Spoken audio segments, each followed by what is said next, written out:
Fala galera do YouTube, hoje eu vou fazer um assunto diferente, falar um pouco de matemática, que é muito usado na eletrônica. E você vê que na eletrônica, como assim em outras fórmulas aí, é muito usado a precisão ou a aproximação, tá? Eu tenho por mim que nada é tão exata, sempre tem aproximação por várias, se é que não existe variação na eletrônica, não pode existir.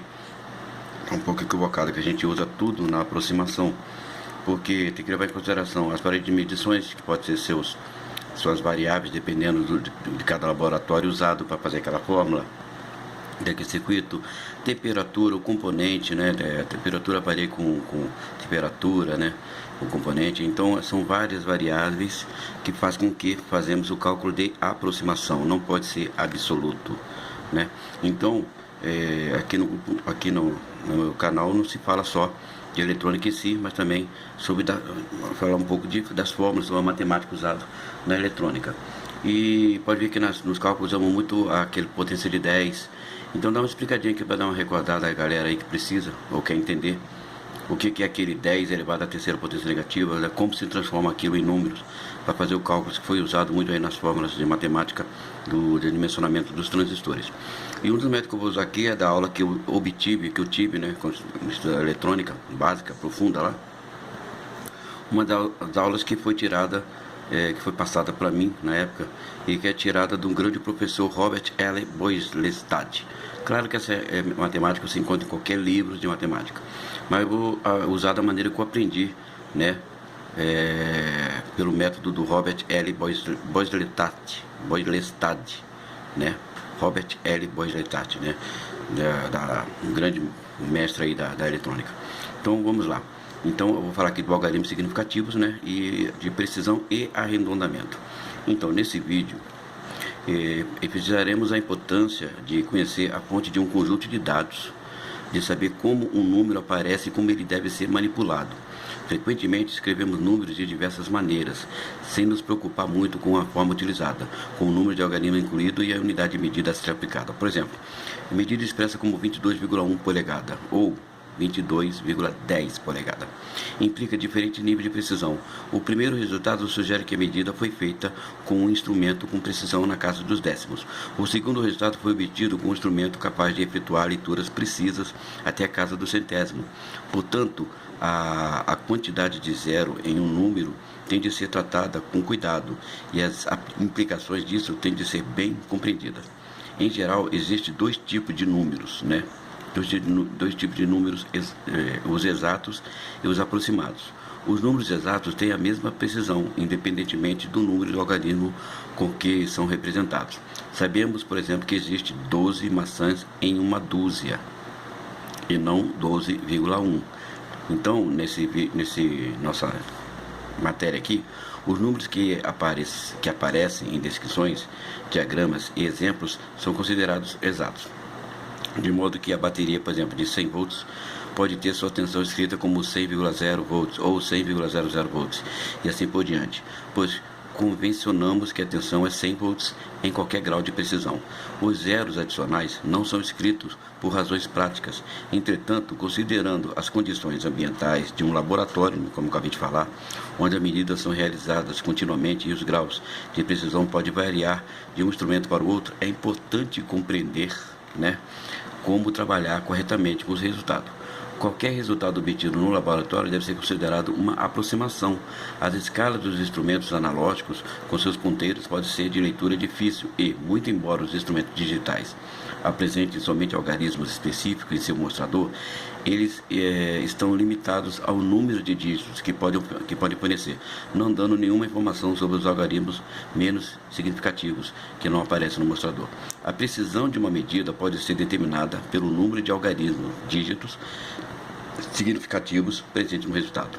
Os algarismos significativos são os inteiros, 0 a 9, que podem ser considerados precisos no caso da medida em questão. Como resultado, os algarismos diferentes de zero são significativos somente em alguns casos. Por exemplo, o zero em 1005, né, que é 1.005, são considerados significativos, pois definem o tamanho do número e estão entre os algarismos diferentes de zero. Para o número 0,4020, né? Ou seja, 0,4020, o zero à esquerda da vírgula não é significativo, mas os outros dois são, né? Pois define a magnitude do número e a precisão da medida até a quarta casa decimal. Quando somamos números aproximados, é importante que tenhamos certeza de ter levado em conta a precisão das parcelas de modo coerente. Ao adicionar um resultado cuja precisão só vai até a casa dos décimos, a outra cuja precisão vai até a casa do milésimo, obteremos um resultado cuja precisão chegará somente à casa dos décimos. Não podemos esperar que um resultado com maior grau de precisão melhore a qualidade de outra com precisão menor. Na adição ou na subtração de números aproximados, a precisão do resultado é determinada pela parcela de uma menor precisão. No caso da multiplicação e da divisão de números aproximados, a quantidade de algarismos significativos do resultado é igual ao número, né, com menos algarismos significativos. Tá? Então, para números aproximados e exatos, quando for o caso, frequentemente existe a necessidade de arredondar o resultado, ou seja, é preciso decidir o grau adequado de precisão e alterar o resultado de modo coerente com sua escolha. O procedimento consensual é simplesmente observar o algarismo que se segue ao último que desejamos manter na forma arredondada e adicionar 1 a esse último. Se o seguinte for maior ou igual a 5, deixando-o inalterado no caso de o seguinte ser menor que 5, por exemplo, podemos arredondar 3,186, aproximadamente 3,19, ou aproximadamente 3,2, né? Dependendo do grau de precisão desejado. O símbolo, né? O símbolo que é esse aqui, ó, né? Significa aproximadamente igual a, né? Que a gente usa muito nas formas eletrônicas, tá? Então, entendeu bem o que eu falei aqui, né? Não sei se eu falei muito rápido, tá? O procedimento consensual é simplesmente observar o algarismo que se segue ao último que desejamos manter na forma arredondada e adicionar 1 a esse último. Se o seguinte for maior ou igual a 5, se o seguinte for maior ou igual a 5, deixando inalterado no caso de o seguinte ser menor que 5. Tá? Aí, né, eu dei um exemplo aqui, né, de 3,186, que pode ser aproximadamente 3,19 ou aproximadamente 3,2. Tá? Então vamos dar um exemplo aqui, ó. Vamos ser que o professor diz assim: execute as operações indicadas com o número aproximado que se segue e arredonde o resultado até o grau de precisão apropriada. Então já deixei a forma escrita aqui para não perder muito tempo. Então nós temos aqui, ó, 532,6 mais 4,02 mais 0,036. Fazendo a soma aqui, deu 536,656, aproximadamente 536,7, tá? Ou seja, grau de precisão determinada por 532,6, tá? Um outro exemplo: 0,04 mais 0,003 mais 0,0064 igual a 0,0494, aproximadamente 0,05, já arredondando, né? Ou seja, grau de precisão determinado por 0,04. Um outro exemplo aqui já pronto. Arredonde o número a seguir até a casa do centésimo. Então, um resultado lá que dá 32,419 igual a 32,42. A gente arredondou-se um aqui, né? Já que é 9, já bota o 2 redondo. O outro, 0,05328 igual a 0,05, né? Para que, né, elimina isso aqui, já arredonda para 0,05 inteiro, né? Porque já que o número aqui é menor, já podemos arredondar, né? Agora, se fosse maior aqui, 0,059, 89, já botava 0,06, né? Um outro exemplo: arredonde o resultado 5,8764 com precisão até a casa dos décimos, centésimos e milésimo. Então aqui arredondado, 5,8764 arredondado para a casa dos décimos, ou arredondado para a casa do centésimo, ou arredondado para a casa do milésimo. Tá aí os resultados mostrando aqui, tá bom? Então é isso aí. Depois vamos falar agora. E continuando o assunto da matemática, agora sobre a potência, né? O pessoal viu que muitas das fórmulas usado para a forma de mencionamento lá dos transistores e tal, usa muito o dizer 10 à terceira potência negativa, tal, blá, blá. Então, como é isso? Bom, potência de 10. Deve ficar claro que, a partir da magnitude relativa das diversas unidades de medida, números muito grandes e muitos pequenos são frequentemente encontrados na prática científica, né, e nas fórmulas aí matemática eletrônica. Para facilitar a manipulação de números de magnitude tão variadas, costuma-se utilizar potências de 10.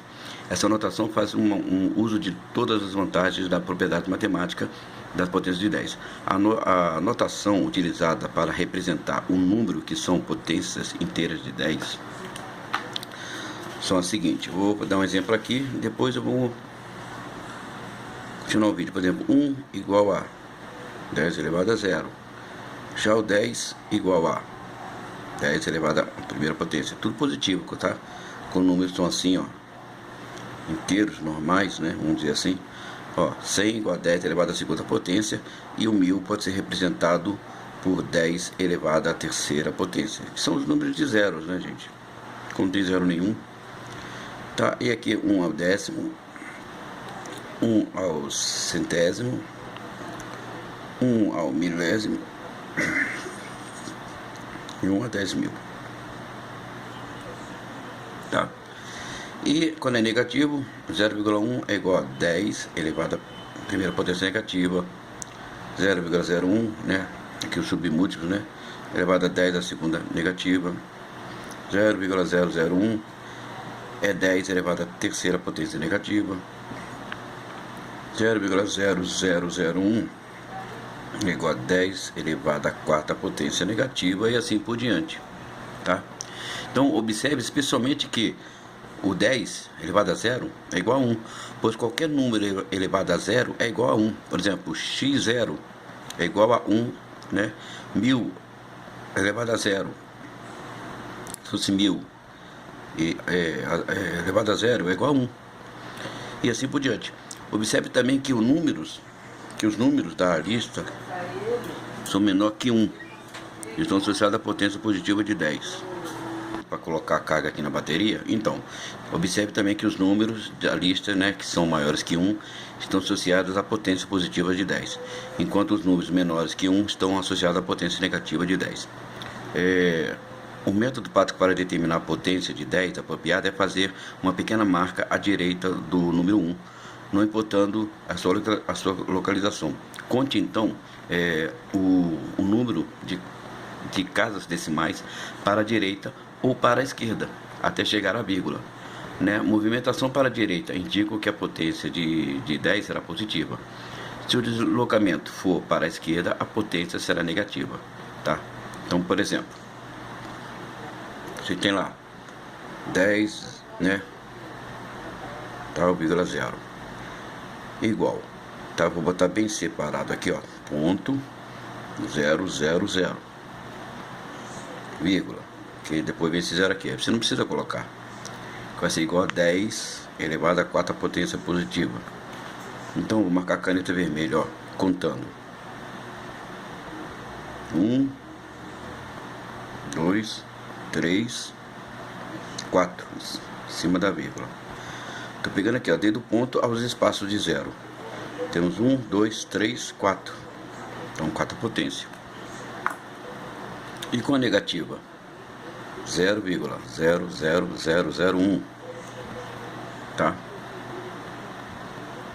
Que é igual 0,0000, botando bem separado aqui, 1, que é igual a 10 a quinta potência negativa. Vamos contar aqui, ó, 1, 2, 3, 4, 5, que é a vírgula. 1, 2, 3, 4, 5. Tá?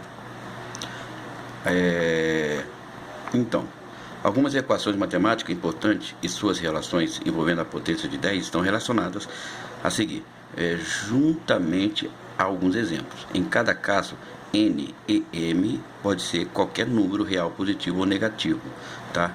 Que é, no caso, eu estou falando dessa fórmula aqui, 1 sobre 10 n, tá? O n é qualquer número, igual a 10 a n negativo. 1 sobre 10 negativo n igual a 10n, tá?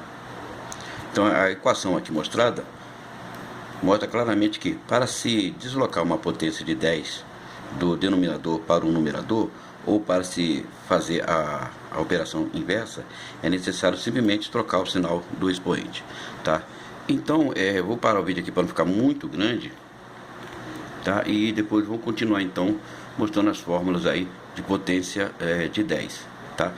Só vou dar um primeiro exemplo aqui, então, só para não ficar puro, né? Vou dar um exemplo aqui, por exemplo, o exemplo A, tá? 1 sobre 1000 igual a 1 sobre 10 elevado à terceira potência positiva, certo? Que é positiva, que o número está certinho, igual a 10 sobre terceira negativa. Um exemplo B, 1 sobre 0,00001 é igual a 1 sobre 10 à quinta potência negativa, que é igual a 10 mais que, como diz aqui, né? Trocar o sinal do expoente, né? Sim. Tá? Então, depois vamos continuar com outro exemplo, falando sobre a potência de 10, tá? Então, para ver aí, né? Para pessoas que aí estavam com dúvida do uso da potência nas fórmulas, né? Como é que é vista, né? Como é que é vista em números assim, né? Normalmente vem escrito assim, 10 à terceira potência negativa. Estou mostrando como é em número, como é usado, e falando sobre aproximações, tá? Errado quem pensa que não pode ter ou não tem aproximações na eletrônica, como na mecânica, na engenharia, nas fórmulas químicas, etc. Sempre tem aproximação, porque não podemos precisar, né? Porque tem muitas variáveis, temperatura, o ambiente, o aparelho que foi medido, né? Porque veja bem, você pode pegar 3 multímetros digitais, né? Um mais ou menos fraco, um top e outro meio top. Cada um vai mostrar a sua proximidade de tensão, mas cada um vai mostrar alguma coisa a mais, alguma coisa depois da vírgula. Então sempre tem as aproximações, tá? Então depois vamos continuar esse vídeo com outros exemplos aí, falando ainda da potência de 10. Tec-Ted Eletrônica, até a próxima. Sim, aprendi. Essa aqui é a matemática que se aprende em qualquer livro de escola escolar, né, tal.